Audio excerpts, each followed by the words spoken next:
Bien, no son muchas las disciplinas que se suelen preguntar acerca de qué es lo que hacen y cuáles son sus principales características. De hecho, calculo que los astrónomos, biólogos, químicos no suelen dedicar clases enteras a preguntarse qué soy y qué hago.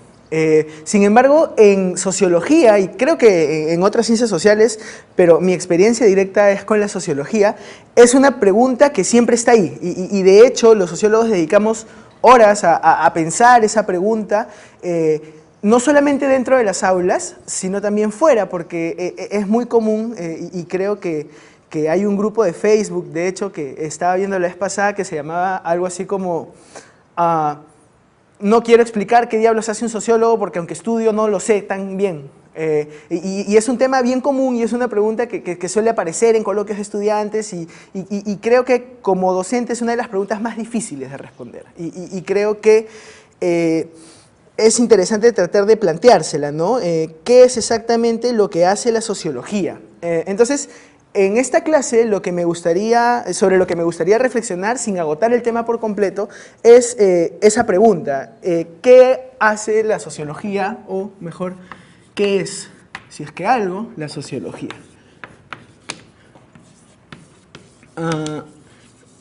Y para intentar aproximarme a esa pregunta, que de hecho no tenía idea cómo responderla cuando llegué a la universidad, yo ingresé a Derecho, no sabía bien qué era la sociología y recién lo he ido descubriendo, ni siquiera solo en clase, sino enseñando sociología y haciendo sociología. Quisiera comenzar con dos ideas falsas sobre lo que es la sociología. Y aunque son falsas, no son malintencionadas, pero a pesar de que puedan partir de algunos elementos de sentido común, tienen algunos problemas. La primera idea respecto de qué es la sociología, la primera forma como uno suele imaginar al sociólogo y a la socióloga, es como algo así como un monje o un santo social, ¿no? Y entonces uno tiene la imagen del sociólogo como alguien que intenta cambiar al mundo, como alguien que decide estudiar sociología para acabar con el racismo, para acabar con la pobreza, para acabar con la discriminación sexual. Y entonces el sociólogo es visto como una persona que es capaz de estudiar las cosas para hacer de este un mundo mejor. Es absolutamente común esta forma de pensar. Sin embargo, creo que tiene algunos problemas y creo que son graves problemas y por eso me parece que no es una buena manera de pensar al sociólogo o a la socióloga. El primer problema es que es bien práctico en realidad. ¿Por qué los sociólogos y sociólogas tendrían que tener el monopolio de el querer cambiar al mundo y de imaginar un mundo mejor? ¿Por qué no un carpintero puede imaginar formas de hacer mejores las relaciones sociales entre las personas? ¿Por qué no un abogado puede esforzarse por hacer de este mundo un lugar donde la vida sea más digna? Yo creo que no solo los sociólogos tienen ese deber, a pesar de que algunas personas pueden llegar a creer eso, ¿no? de que son los únicos que tienen el monopolio de hacer el bien. Y no es así. Personas sin título universitario también pueden hacerlo y eso no nos define. Ahora, dicho eso, aparece un nuevo problema. Entonces, ¿para qué necesitaríamos sociólogos? Digamos, si cuando uno comienza a estudiar sociología está pensando en yo quiero estudiar sociología para cambiar al mundo, una vez que uno comienza a darse cuenta que no es eso exactamente el trabajo del sociólogo, porque hay otras carreras que hacen un trabajo igual de increíble para hacer del mundo un lugar mejor, entonces uno se pregunta, entonces, ¿para qué? Y la respuesta en la que yo suelo creer con mucha fe es que el sociólogo no se dedica solamente a estudiar, o no se dedica en absoluto y no está definido por el deber ser, es decir, por estudiar cómo quiero yo que sean las cosas, sino por estudiar algo así como el ser, es decir, por tratar de analizar qué es lo que está ocurriendo en una sociedad, cuáles son las dinámicas que existen en una sociedad. El sociólogo acaba siendo un especialista de qué es lo que ocurre con el mundo. Y ese es un primer elemento que creo que define a la disciplina. Señalado este problema de esta primera aproximación, aparece un nuevo problema. Ok, el sociólogo estudia el mundo y el sociólogo estudia el ser, estudia la realidad, ¿no es cierto? No es una persona que plantea mandamientos. Pero aparece un nuevo problema. ¿Qué es esta realidad? Es decir, ¿cuál es el objeto de estudio del sociólogo y la socióloga? Y el elemento común ahí es hacer una conexión un poco o bastante sencilla y peligrosa, que dice lo siguiente: bueno, sociología, sociólogo, debe estudiar la sociedad. Y entonces, algunas personas acaban definiendo a la sociología a partir de su objeto de estudio, a partir de lo que se dedicarían a ver, y entonces sería la sociedad. Pero eso tiene también algunos problemas, y creo que son de varios tipos, pero me gustaría señalar 3 tipos de problemas con esta segunda aproximación a qué es la sociología. El primer problema es práctico. Hay muchos sociólogos que no estudian algo tan grande como la sociedad, sino que estudian parejas. Y hay otros sociólogos que estudian más bien a grupos, pandillas, por ejemplo, o barrios. Y hay otros sociólogos que más bien estudian a grupos que se mueven entre lo que usualmente uno piensa que es una sociedad. Por ejemplo, sociólogos que estudian a migrantes internacionales. Y entonces aparece esta duda: ¿por qué cerrar el trabajo del sociólogo a esta cosa llamada sociedad? En términos prácticos, el término sociedad es demasiado amplio para lograr aprender lo que hacen los sociólogos en su trabajo cotidiano. Y eso está ligado a un problema teórico, que tiene que ver con cómo podríamos definir sociedad sin pensar y sin entender por ella a un ente coherente y homogéneo sobre el cual el sociólogo va a centrar su mirada. Porque la sociedad no es como un planeta, ¿no es cierto? Con los astrónomos de repente no hay tantos líos de ese tipo. La sociedad tampoco es como un químico, porque es muchísimo más compleja en sus dinámicas y muchísimo más heterogénea en las dimensiones que la contienen. Pensemos, por ejemplo, en algunos jóvenes en Lima que adquieren modas, costumbres y tienen valores mucho más cercanos a jóvenes que viven en California o en Buenos Aires, que con jóvenes de su misma edad que viven en Huanta. Son vínculos, es cierto, están unidos por un vínculo político porque son ciudadanos del mismo Estado-nación. Pero más allá de esos vínculos hay otro tipo de lazos, hay otro tipo de niveles, digamos, elementos religiosos, culturales, un gusto musical común, que los acaban acercando más a grupos que están en otras supuestas sociedades. Y entonces ahí hay un problema teórico respecto de pensar que la sociedad es algo que el sociólogo estudia. Finalmente, el tercer problema con este elemento de definición de la sociología según su objeto de estudio es que hay otras personas que hacen un trabajo tan interesante como el de la sociología sobre lo que sería este objeto de estudio. Pienso en los historiadores, los arqueólogos, los antropólogos, los lingüistas, también se dedican a estudiar cosas sociales. Y uno también podría decir que se dedican a estudiar la sociedad. Y entonces, ¿cómo logramos diferenciar el trabajo de estas diferentes disciplinas, que de hecho sí es distinto, si es que comparten este objeto tan problemático? Lo cual me lleva a buscar una tercera salida, no ética, no a partir del para qué hago sociología para cambiar el mundo, el asunto es comprenderlo, no a partir del objeto de estudio, que es absolutamente difuso y absolutamente general y además es compartido por otras disciplinas, sino a partir de sus lentes.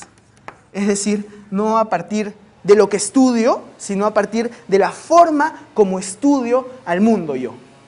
Entonces, ¿cómo estudia al mundo un sociólogo o una socióloga? Antes de comenzar a señalar algunas de esas características, dicha esta primera parte, quisiera hablar ahora justamente de la perspectiva sociológica. Quisiera señalar un ejemplo respecto de cómo la perspectiva es tan importante. Pensemos en una señora que se va a comprar un vestido de $2.500 a la calle Dazo en San Isidro. Y esta señora está saliendo de la tienda y está saliendo con la empleada y le está comentando, sí, he gastado $2.500 en este vestido y me siento absolutamente feliz y realizada porque voy a ser la persona más bonita de la fiesta. Y es todo lo que dice, ¿de acuerdo? Y es una sola escena. Sobre esta escena caben múltiples miradas, múltiples perspectivas. Por ejemplo, si hay una señora pobre sentada y escucha eso mientras está lavando un carro para ganar, no sé, 5 soles por lavarlo o 10 soles, probablemente su perspectiva va a ser de decir algo así como, ¿cómo quisiera ser así? O quizás sea más bien del tipo, ¿por qué demonios el mundo es un lugar tan desigual? O ¿por qué hay tanta injusticia? O quizás diga, quisiera que mis hijas sean así y me voy a esforzar más. Pueden ser múltiples cosas las que diga, pero es una perspectiva de una señora que está lavando carros en ese lugar. Y eso es totalmente diferente a lo que podría pensar, por ejemplo, un psicólogo, que ve a la misma señora y está caminando y escucha que dice eso y probablemente el psicólogo comienza a pensar qué elementos en la vida de esta persona, en la biografía de este individuo, pueden haber hecho que comience a reflexionar de esa manera. ¿Pasó algo con algún vestido de ese color en su infancia? Probablemente, si es que el psicólogo tiene una perspectiva, no sé, ligada al psicoanálisis, o algo por el estilo. Y sería diferente si lo piensa un economista, que probablemente se centrará en cómo la compra de vestidos ayuda a dinamizar el mercado interno, o cómo este vestido vino vía una reducción del costo de los impuestos a los vestidos, qué sé yo. El sociólogo también tendrá una mirada. Y la mirada del sociólogo probablemente se vaya a centrar en los elementos simbólicos y cómo esta señora está reproduciendo la desigualdad, y la desigualdad en términos simbólicos o en términos económicos. Probablemente la mirada del sociólogo vaya por el lado de cómo esta señora está buscando distinguirse de otras personas en su clase social, o probablemente la mirada del sociólogo tenga que ver con un análisis de la cultura material que implique ese vestido en nuestra civilización.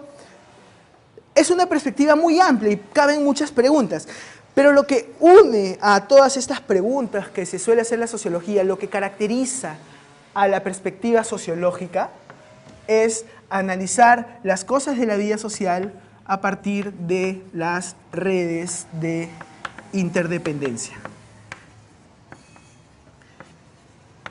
¿Qué quiere decir esto de las redes de interdependencia? Hay un sociólogo muy famoso llamado Zygmunt Bauman, que señala que el gran trabajo de los sociólogos es tratar de ver cómo nuestras acciones se ven constantemente influenciadas por otras personas. Y ese es el trabajo de la sociología, ver hasta qué punto el ser seres que viven en grupos, que viven con otras personas, nos determina las motivaciones, determina nuestros deseos, determina nuestras obligaciones, determina en última instancia nuestros comportamientos y la forma como los vamos a evaluar. Esa es la perspectiva de la sociología, y de hecho es una perspectiva bastante joven. Uno de los padres de la disciplina, Emil Durkheim, escribía hace 100 años que el gran trabajo de la sociología era analizar hechos sociales, hechos que superan al ser humano. Y Durkheim, para probar eso, hace algo que en realidad me parece que es uno de los ejemplos más bonitos sobre la mirada sociológica. Durkheim piensa de la siguiente manera: es evidente que los hechos, que los seres humanos influimos sobre la vida de otros seres humanos. Por ejemplo, si me roban, o si mi enamorada termina conmigo, o si algo me pasa porque mi jefe me bota, ¿no es cierto? Y ahí hay un vínculo directo, hay una red de interdependencia directa de alguien a quien veo cara a cara, que toma una decisión que me afecta. Y eso puede ser estudiado por el sociólogo. Pero además hay otro tipo de redes de interdependencia que son mucho más amplias y que también nos afectan. Y Durkheim dice, vamos a estudiar el hecho que las personas suelen creer más privado, más individual, más íntimo de todos los posibles: la decisión de acabar con su vida, ¿de acuerdo? Porque claro, el suicidio, la decisión de terminar con la vida de uno mismo, es un hecho que difícilmente uno podría vincular con decisiones de otras personas. No es un asesinato. Y Durkheim dice, ok, sobre el suicidio uno podría analizarlo a partir de una perspectiva psicológica. Esa persona vivió determinados traumas o tiene determinados problemas de personalidad. También uno podría analizarlo desde una perspectiva biológica. No sé, no existe, pero se descubre cierto cromosoma, cierto gen que determina la posibilidad y la capacidad de una persona para soportar los golpes de la vida, y entonces eso va a hacer que respondamos mejor o peor a esos golpes y que acabemos tomando una decisión como acabar con nuestra vida. Pero si fueran solamente esas dos variables, entonces los suicidios tendrían que estar repartidos de manera más o menos simétrica en toda nuestra especie. No sé si me dejo entender. Todos tendríamos que tener en todo el planeta más o menos tasas similares o muy diferentes de suicidio y deberían no tener una cifra constante. Sin embargo, Durkheim comienza a hacer estadísticas sobre los suicidios y él encuentra que, de hecho, la tasa de suicidas en países como Italia o como Francia es bastante más baja que en países como Alemania o Inglaterra en su época. Y de hecho, hoy en día las tasas de suicidas en América Latina son mucho más bajas que en Europa, y dentro de América Latina, en Perú, bastante más bajas que en Uruguay o Argentina. Y entonces ahí aparecen una serie de preguntas. ¿Cómo explicar eso si no es a partir de elementos que no sean ni psicológicos ni biológicos? Y Durkheim, para decirlo en pocas palabras, descubre, por ejemplo, que un elemento clave es la religión, que es un hecho que nos supera, es decir, nacemos y somos parte de una religión porque nuestros padres nos la enseñan o porque decidimos pertenecer a ella. Y Durkheim encuentra, por ejemplo, que la religión católica otorga lazos muy fuertes de comunidad a los individuos que hacen que incluso en circunstancias adversas los individuos logren refugiarse en la comunidad y logren soportarlas y llevarlas de una manera más fuerte, digamos, como para no tomar esa decisión, la decisión de acabar con tu vida. Y en cambio hay otras religiones mucho más centradas en el individuo, mucho más centradas en la relación que tienes tú como persona con Dios, donde ese tipo de vínculo no aparece, donde por ejemplo no existe la posibilidad o no es tan clara la posibilidad de ir donde un cura y pedirle consejo y confesarte y todo lo que los católicos tienen. Ese hecho, el hecho de que la posibilidad de suicidarte esté determinada en parte por la religión a la que perteneces, le demuestra a Durkheim que las redes de interdependencia a las que pertenecemos son claves para entender nuestros comportamientos, incluso los más individuales. Porque finalmente la religión es un hecho social, es un hecho humano, que hombres y mujeres durante la historia van produciendo, pero que acaban teniendo efectos considerables sobre nuestras decisiones, incluso cuando no somos conscientes de ella. Entonces, esa es en pocas palabras la principal característica del suicidio, de la mirada sociológica, analizar la vida social a partir de las influencias que tienen otras personas sobre nosotros. Ahora, dicho esto, uno podría todavía hacerse una pregunta más. Hemos visto qué es la sociología, hemos visto el asunto de qué perspectiva particular tiene la sociología, y uno podría decirse lo siguiente: ajá, pero yo conozco a muchos historiadores, para poner un ejemplo, Alberto Flores Galindo, conozco a muchos antropólogos, y ahí caben muchísimos ejemplos. En realidad la mayoría de antropólogos comparten esta mirada con los sociólogos respecto de la importancia de las redes de interdependencia, que también piensan así. Y entonces, ¿qué es lo que los diferencia en última instancia? ¿Qué es lo único, lo particular de los sociólogos? Y cuando llego a ese punto de reflexión, cuando yo he llegado a ese punto solo o con estudiantes o con colegas, mi respuesta usual es ambigua y de hecho no deja feliz a nadie, pero al menos siento que es la más sincera posible. No deberíamos preocuparnos tanto por esas diferencias, sobre todo en un contexto donde estamos tan preocupados por la interdisciplinariedad y por la posibilidad de enriquecernos de otras disciplinas. En realidad no es malo compartir ese elemento en común, Porque luego van apareciendo conceptos que hacen que la sociología vaya teniendo elementos particulares, mientras que los antropólogos se van a centrar un poco más en el concepto de cultura, ritual, símbolos. Los sociólogos nos vamos a ir centrando más bien en elementos que se vinculan con la desigualdad, en preguntas acerca de la sociedad moderna, y quizás por ahí vayan algunas de sus particularidades. Sin embargo, sí hay una diferencia que creo que es fundamental para los sociólogos, mucho más fundamental que diferenciarse de los antropólogos o los historiadores con quienes probablemente compartimos muchas más cosas que las que nos separan. Y es tratar de diferenciarse del sentido común. Y a eso, con eso quisiera ir cerrando esto. Cómo la perspectiva sociológica es diferente del sentido común. Y bien, esta pregunta es clave para la mayoría de sociólogos porque, a diferencia de, para volver a lo que decía al comenzar, a diferencia de los físicos o los químicos, los sociólogos no tenemos grandes herramientas, microscopios, aceleradores de partículas, telescopios, que nos permitan decir, yo sé más que tú porque yo tengo esto. ¿Me dejo entender? Claro, tenemos herramientas, tenemos entrevistas, tenemos grupos focales y tenemos encuestas, pero no son herramientas con ese nivel de desarrollo. Y eso por una parte. Y por otra parte, en el caso de la sociología, su cercanía con el sentido común es demasiado íntima porque se hace preguntas muy parecidas a las que se hace el sentido común. Mientras que nosotros no todo el tiempo estamos pensando en de qué material está hecho la tiza, y no nos preguntamos sobre por qué la habrán hecho blanca la mayoría de veces y qué componentes químicos tiene. No es una pregunta que nos hagamos siempre, y si nos la hacemos, buscamos a un físico que nos dé una respuesta o a un químico que nos dé la respuesta, o llamamos a la fábrica de tizas para que nos digan cómo lo hicieron. Todos alguna vez nos hemos hecho preguntas del tipo, ¿por qué habrá pobreza? ¿Por qué habrá corrupción? ¿Por qué hay una mala gestión por parte del Estado peruano? Y preguntas de ese tipo, preguntas sobre lo social. Y no es necesario ser un sociólogo para hacerse preguntas de ese tipo. Y entonces el sociólogo nace con un gran problema. La mayoría de interrogantes que se hace, ya se la han hecho antes otros sin necesidad de estudiar sociología.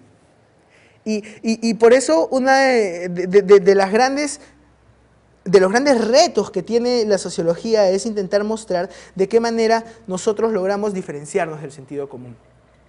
A todo esto, cuando hablo de sentido común, estoy pensando en toda esta serie de conocimientos absolutamente ricos, que nos vuelven seres maravillosos porque somos genios que logramos vivir cómodamente sin hacernos preguntas todo el tiempo. El sentido común es este conocimiento rico pero inconsciente que nos permite vivir. Es el que nos permite saber que no debemos mirar directamente a la cara a una persona en un ascensor, porque nos podrían, no sé, meter un puñete si hacemos eso. Pero sabemos, y no nos tuvieron que dar un libro sobre cómo subir a un ascensor, que no debemos hacerlo.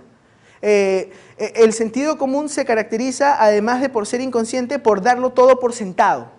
¿De acuerdo? Por ejemplo, hay un sociólogo famoso llamado Harold Garfinkel, un sociólogo norteamericano que escribía hacia los años 70, 60, y Garfinkel le decía a sus alumnos, hagan experimentos que pongan a prueba el sentido común de las personas y vean hasta qué punto el sentido común se caracteriza por dar todo por sentado. Y en un rato vamos a ver cómo eso se diferencia de lo que hacemos en sociología. Y uno de los experimentos más famosos de Garfinkel, de hecho, se aplica a nuestra realidad. Garfinkel dice, ¿qué pasa cuando tú estás caminando por la calle y te cruzas con una persona a la que conoces, pero a la que no ves hace, no sé, 6 meses y con la que no tienes particular interés en hablar? Bueno, lo que haces normalmente es seguir caminando, reconocerla, cruzar miradas y decirle hola. Y la persona, de hecho, siempre va a tener una respuesta. La respuesta usual va a ser hola, ¿qué tal? Y tú también vas a tener una respuesta programada. Tú le vas a decir, bien, ¿y tú? Y no vas a decirle nada más y van a seguir su camino, porque es una convención social que nosotros damos por sentada. Y estoy seguro que a todos nos ha pasado, que hemos pasado por esa convención social. Y Garfinkel señala lo siguiente: ¿por qué no la próxima vez que tú estés caminando y la persona te diga, hola, ¿qué tal? Tú le dices, tú te paras y le dices, ah, mira, te estás interesando por mi vida. Y sin embargo, tu pregunta es demasiado general. ¿A qué te refieres con hola, qué tal? ¿Te estás refiriendo a cómo estoy de salud? ¿A cómo estoy económicamente, si perdí el trabajo o no? ¿A cómo estoy con mi enamorada? ¿A cómo estoy emocionalmente? ¿A cómo estoy vestido? ¿A qué te refieres exactamente cuando me dices hola, qué tal? Y probablemente la otra persona se va a quedar desconcertada y va a decir algo así como, idiota, solamente quería saber cómo estás. Y nada más. Y Garfinkel dice, eso muestra hasta qué punto nosotros, los seres humanos, tenemos la necesidad de vivir con presupuestos que nunca ponemos en discusión. Y la tarea fastidiosísima de los sociólogos es tratar justamente de poner esos presupuestos en juicio constante y tratar de mostrar cómo esos presupuestos se han construido históricamente y en tratar de demostrar que esos presupuestos no son naturales, sino que los hemos hecho nosotros a partir de nuestras redes de interdependencia. Es por eso que necesitamos diferenciarnos del sentido común. La primera gran diferencia, vamos a partir en dos las diferencias, que son cuatro. La primera gran diferencia entre sociología y sentido común tendrá que ver con que la sociología busca subordinarse a tener un discurso científico y responsable, mientras el sentido común, vamos a ponerlo acá, discurso responsable, porque mientras el sentido común le basta decir, bueno, yo creo esto porque creo esto, pensemos en la cantidad de sentidos comunes con los que nos manejamos, pensemos en una sociedad machista o homofóbica, que dice algo así como, bueno, sí, la homosexualidad está mal. ¿Y por qué está mal? Porque está mal. Porque así me enseñaron. La sociología lo que intenta hacer es, primero, no hacerse preguntas del tipo está bien y está mal, y segundo, intenta mostrar pruebas de lo que dice.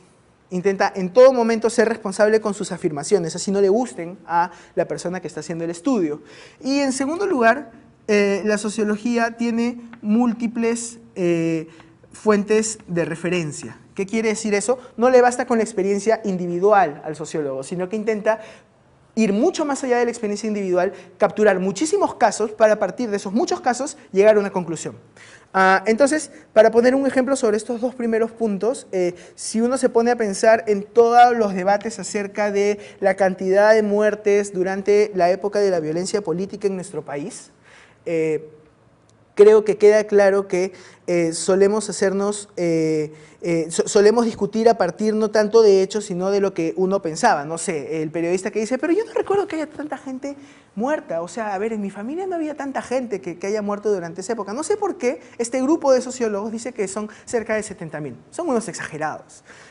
Y de hecho, no es que las personas, científicos sociales, sociólogos que participaron en la producción del informe de la Comisión de la Verdad y Reconciliación de este país quieran que haya tantas personas en las cifras finales, pero a partir de las evidencias que ellos recogen y a partir de los análisis estadísticos que ellos hacen y a partir de las fuentes de referencia, no solo limeñas, sino ayacuchanas, de Apurímac, de Cusco, ellos encuentran una cifra tan escalofriante como un número cercano a 69.000 víctimas. Entonces, no importa tanto mis deseos, yo no hubiera querido que hubiera un solo muerto, pero importa sobre todo tratar de dar pruebas de lo que hago y de tratar de mostrar que tengo evidencia para probarlo.